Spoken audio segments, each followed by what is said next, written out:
Welcome again दोस्तों। बिट्टू रोज मंदिर जाता, लेकिन पिछले कुछ समय से कुछ पारिवारिक कारणों से वो पशोपेश में चल रहा था।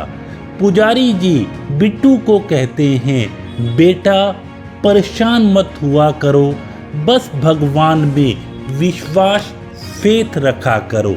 F4 फूल। बिट्टू बेटा, जब भी हम मंदिर, गुरुद्वारे, पवित्र स्थानों पे जाते हैं, भगवान के सामने नतमस्तक होते हैं, सिर झुकाते हैं, तो जो बोझ चिंता हमारे मन मस्तिष्क में है वो सारी की सारी भगवान के चरणों में गिर जाती हैं। A for any time. भगवान उन चिंता फिक्र को अपने पैरों से रोन देते हैं और जैसे ही हम नतमस्तक होकर उठते हैं तो हमको एक अद्भुत सुकून की प्राप्ति होती है। और जब ये क्रिया हम रोज करते हैं, लगातार करते हैं, तो तुम्हारे जीवन में दुख आते ही नहीं, क्योंकि जो भगवान का नेटवर्क है वो एनी टाइम तुम्हारे साथ रहता है, तुम्हारे प्रोटेक्शन के लिए। I for incoming.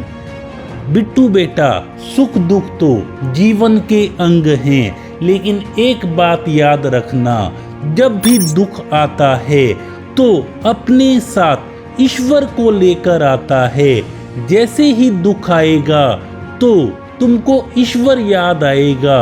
इसलिए बेटा, जब भी दुख आता है तो उसका भी धन्यवाद करो, क्योंकि दुख के साथ साथ ईश्वर आता ही आता है। T for time. उस वक्त में जो व्यक्ति ईश्वर को देखता है उसके जीवन में दुख हमेशा हमेशा के लिए गायब हो जाते हैं। और यदि आप दुख को देखते हो तो ईश्वर गायब हो जाते हैं।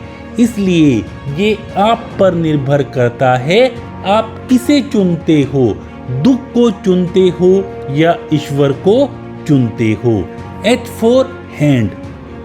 तो बेटा, यदि ईश्वर ने तुम्हारा हाथ पकड़ लिया है, तुमने ईश्वर को देख लिया है, दुख को इग्नोर कर दिया है, तो उसे बस कसकर पकड़ लो और निश्चिंत हो जाओ।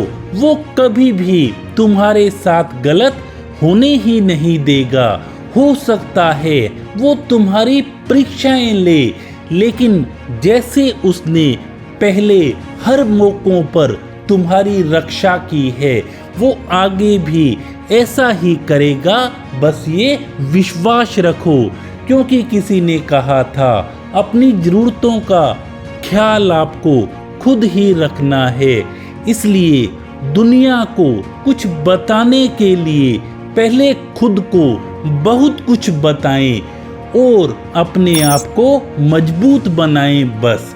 इसलिए बिट्टू बेटा, हमें हमेशा ईश्वर में फेथ करना है, ईश्वर में विश्वास करना है। और जो ये ईश्वर का विश्वास है ये तुम्हें बहुत आगे लेकर जाएगा, और ये फेथ तुम्हें तुम्हारी मंजिल भी दिलवाएगा, पक्का। Thank you so much.